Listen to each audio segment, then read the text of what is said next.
जय माँ गंगा। ओम नमः शिवाय। नारद पुराण के अनुसार गंगा के समान कोई तीर्थ नहीं, माता के समान कोई गुरु नहीं। जिस प्रकार देवताओं को अमृत, पितरों को स्वधा, नागों को सुधा तृप्ति कारक है, उसी प्रकार मानव को गंगा जल। प्रिय भक्तजनों, आज आप श्रवण करेंगे पूरे माघ मास में सुनी जाने वाली माघ स्नान की संपूर्ण कथाएं। शास्त्रों में कहा गया है, पूजा पाठ हवन कीर्तन से भगवान विष्णु उतने प्रसन्न नहीं होते जितने माघ मास में किसी पवित्र नदी में स्नान करने से प्रसन्न होते हैं। जो फल कार्तिक मास में पूजा पाठ से, पौष मास में दान करने से होता है, वही फल माघ मास में सिर्फ 3 दिन किसी पवित्र नदी या तालाब में स्नान करने से मिलता है। प्रिय भक्तजनों, माघ मास में माघ स्नान की कथाओं को सुनने से पापों से मुक्ति तो मिलती ही है, साथ ही मनोकामनाओं की भी पूर्ति होती है। तो प्रिय भक्तों, हम कथा शुरू करें इससे पहले आप माँ गंगा भोलेनाथ के लिए एक लाइक जरूर कीजिए। भोलेनाथ की कृपा सदा सदैव के लिए आप पर बनी रहे। एक ब्राह्मण ब्राह्मणी थे। वे गंगा जमुना नहाने के लिए 7 कोस पैदल चलकर जाते, जिससे ब्राह्मणी बहुत थक जाती। एक दिन ब्राह्मणी बोली, यदि हमारा कोई बेटा होता तो घर में बहू आती, घर में सारा काम करा हुआ मिलता, खाना बना मिलता, कपड़े धुले मिलते। ब्राह्मणी की बात सुनकर ब्राह्मण बोला, तूने बड़ी बात कही, ला मैं तेरे लिए बहू ला देता हूँ। तू एक पोटली में चून बांध दे, उसमें थोड़ी सी अशर्फी मोहर डाल दी। ब्राह्मणी ने ऐसा ही किया। पोटली लेकर ब्राह्मण चल दिया। कुछ दूरी पर जमुना जी के किनारे लड़कियां अपने अपने मिट्टी के घर बना बनाकर खेल रही थीं। वहीं एक लड़की बोली, मैं तो अपने घर नहीं बिगाड़ती, मुझे तो ये रहने के लिए चाहिए। वही लड़की ब्राह्मण के मन को भा गई। ब्राह्मण मन में सोचने लगा कि यह लड़की कितनी समझदार है। वह उस लड़की के पीछे चल दिया। जब लड़की अपने घर पहुंची तो ब्राह्मण उससे बोला, बेटी मैं भूखा हूँ, अपनी माँ से पूछो क्या वह मुझे 4 रोटी देगी। माघ का महीना है, मैं किसी के घर की रोटी नहीं खाता, परंतु मेरे पास यह चून है, अपनी माँ को दे दो और कहना इसे छान लेगी। लड़की ने कहा, ठीक है बाबा, आप यहाँ बैठिए। अंदर जाकर लड़की ने अपनी माँ से कहा, माँ बाहर एक बाबा आए हैं, उनके लिए रोटी बना दो, ये आटा भी छान लेना। माँ ने आटा छाना, उसमें मोहर अशर्फी निकली। माँ सोचने लगी, जिसके आटे में इतनी अशर्फी हैं, उसके घर में कितनी अशर्फी होंगी। जब ब्राह्मण रोटी खाने बैठा तो माँ बोली, बाबा क्या तुम अपने बेटे की सगाई करने जा रहे हो। ब्राह्मण ने कहा, मेरा लड़का तो काशी जी पढ़ने गया हुआ है, अगर तुम कहो तो खंडे कटारे से तुम्हारी लड़की को ब्याह कर ले जाऊं। माँ बोली, अच्छी बात है। ब्राह्मण उसे ब्याह कर ले आया।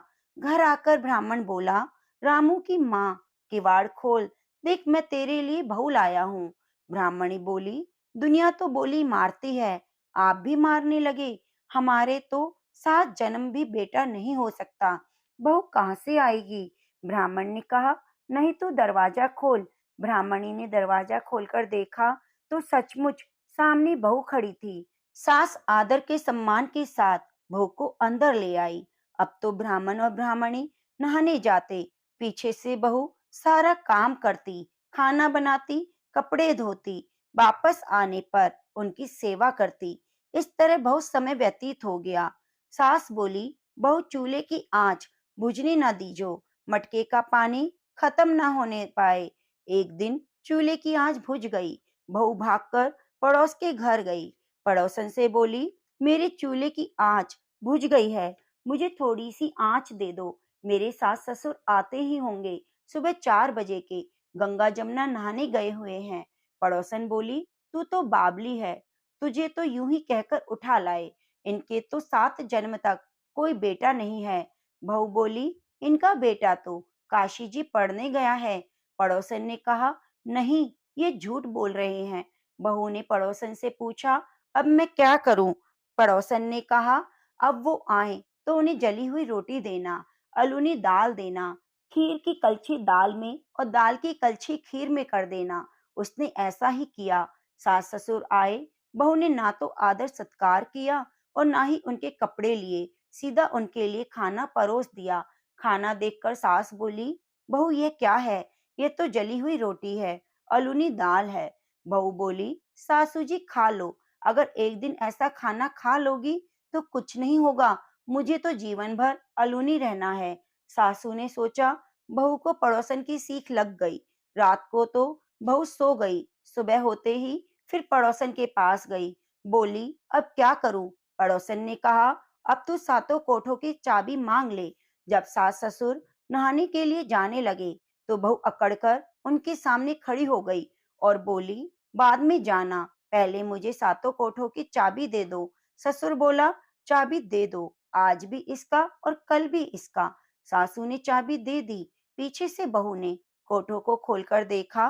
किसी में अन्न, किसी में धन, किसी में बर्तन, किसी में कपड़े के भंडारे भरे हुए हैं। जब बहू ने सातवां कोठा खोलकर देखा तो उसमें गणेश लक्ष्मी, पीपल पथवारी, ठाकुर जी, राई दामोदर, तुलसी जी का विरला, 36 करोड़ देवी देवता विराजमान है। गंगा जमुना बह रही है। तिलक छापे लगाए एक लड़का चौकी पर बैठा माला जप रहा है। बहू उसको देखकर बोली, तू कौन? वह लड़का बोला, मैं तेरा पति। दरवाजा बंद कर दे, मेरे माँ बाप आएंगे तब खोलना। यह देख बहू बहुत खुश हुई। उसने तरह तरह के भोजन बनाए, 16 श्रृंगार किया। सास ससुर आए, उन्हें खाना खिलाया, उनके कपड़े धोए, उनकी सेवा की। ब्राह्मण बोला, बहू तो धन देखकर राजी हो गई। बहू सास के पैर दबाती हुई बोली, माँ जी, आप हर रोज इतनी दूर गंगा जमुना नहाने जाती हो, थक जाती होगी, तुम घर पर ही नहा लिया करो। सास बोली, अरे बहू, घर में भी कभी गंगा यमुना बहती है। बहू बोली, माँ जी चलो मैं दिखाती हूँ। उसने सातवां कोठा खोलकर दिखाया। उसमें गणेश जी, लक्ष्मी, पीपल पथवारी, तुलसी जी, ठाकुर जी, राय दामोदर, शिव पार्वती, 36 करोड़ देवी देवता विराजमान हैं। गंगा यमुना बह रही है। तिलक छापे लगाए एक लड़का चौकी पर बैठकर माला जप रहा है। माँ बोली, तू कौन? लड़का बोला, माँ मैं तेरा बेटा हूँ। माँ बोली, तू कहाँ से आया? लड़का बोला, मुझे तो माँ के देवता ने भेजा है। माँ बोली, बेटा ये दुनिया कैसे जानेगी कि तू मेरा बेटा है? उसने पंडित जी से पूछा तो वह बोला, परली पार पे बहू बेटा खड़े हो, इस पार पे बुढ़िया खड़ी हो, चांद की अंगिया पहने हो, छाती में से दूध की धार निकले, बेटे की दाढ़ी मूछ भीग जाए, पवन से गठजोड़ा बन जाए तो सब जाने कि यह बुढ़िया का बेटा है। उसने ऐसा ही किया। चांद की अंगिया फट गई, छाती में से दूध की धार निकली, बेटे की दाढ़ी मूछ भीग गई, पवन पानी से बेटे बहू का गठजोड़ा बंध गया। यह देखकर ब्राह्मण और ब्राह्मणी बहुत खुश हुए। हे कृष्ण भगवान, जैसे आपने ब्राह्मण ब्राह्मणी को बहू बेटे दिए, वैसे सबको देना। जो भी सच्चे मन से माघ स्नान की कथा को सुने, माघ स्नान करें, उसकी सभी मनोकामनाओं को पूरी करना। जय गंगा मैया। प्रेम से बोलो, गंगा मैया की जय। ओम नमो भगवते वासुदेवाय नमः। एक सास बहू थी। सास माघ स्नान के लिए प्रतिदिन 12 कोस जाती और आती। बहू बोली, माता जी मैं भी स्नान के लिए आपके साथ चलूंगी। सास बोली, बहू तू अभी छोटी है, तू घर पर ही स्नान कर, तू रहने दे। बहू का बहुत मन था माघ स्नान करने का। उसने कटघड़िया में पानी डाला और उसमें ही मन चंगा कटौती में गंगा कहकर स्नान कर लिया।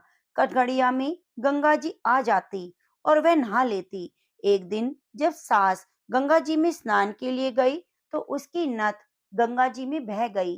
घर में जब बहू प्रतिदिन की तरह स्नान कर रही थी तो वह नथ बहकर कटघड़िया में आ गई। उसने निकाल कर रख ली। सास घर वापस लौटी तो वह बहुत उदास थी। बहू ने पूछा, आप उदास क्यों हो? सास बोली, मेरी नथ गंगा जी में बह गई।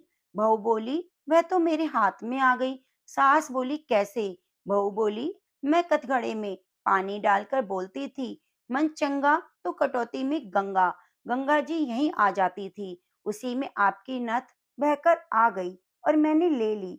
जैसे सास को आई, किसी को ना आना, बहू को आई सबको आइयो, कहते सुनते हुंकारा भरते को आइयो, प्रेम से बोलो गंगा मैया की जय, कृष्ण भगवान की जय। ओम नमः शिवाय। प्रिय मित्रों, अब श्रवण करेंगे नित्य की कथा। माँ बेटी थी, वह प्रतिदिन नित्य की कहानी कहा करती। एक दिन बेटी ने कहा, माँ मैं नित्य की कहानी कहूंगी। माँ बोली, बेटी ससुराल में कौन तेरी कहानी सुनेगा।